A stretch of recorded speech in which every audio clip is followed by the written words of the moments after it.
మనం అన్నం ఎండబెట్టుకుంది ఇలా పొడి పొడిగా అవుతుందండి. దీన్ని ఇప్పుడు మనం వేయించుకోవాలండి.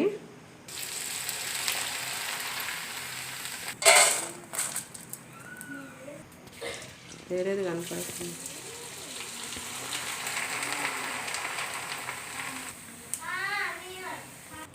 ఇప్పుడు ఒక గుప్పెడు పల్లీలు వేయించుకుందాము.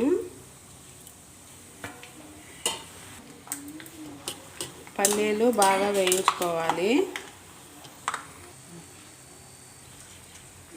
ఒక గుప్పెడు పప్పులు కానీ వేయించుకుందాము. బాగా వేయించుకొని దీంట్లోనే కలుపుకోవాలి. స్టవ్ ఆఫ్ చేసుకొని మనం గుప్పెడు కరివేపాకు కానీ వేయించుకుందామండి.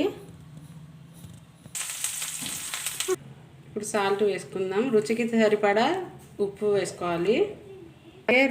అలాగే రుచికి సరిపడా కారం.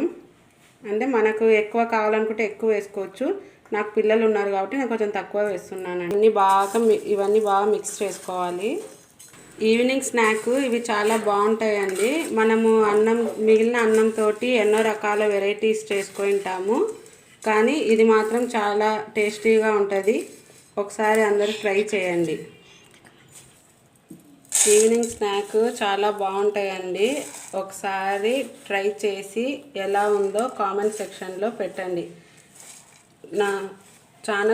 నా వీడియోస్ చూస్తున్నారు కానీ ఎవరు సబ్స్క్రైబ్ చేసుకోవడం లేదు. Please subscribe our channel. ఒకసారి ట్రై చేసి ఎలా ఉందో కామెంట్ బాక్స్లో పెట్టండి. థ్యాంక్స్ ఫర్ వాచింగ్ అండి. Please subscribe our channel.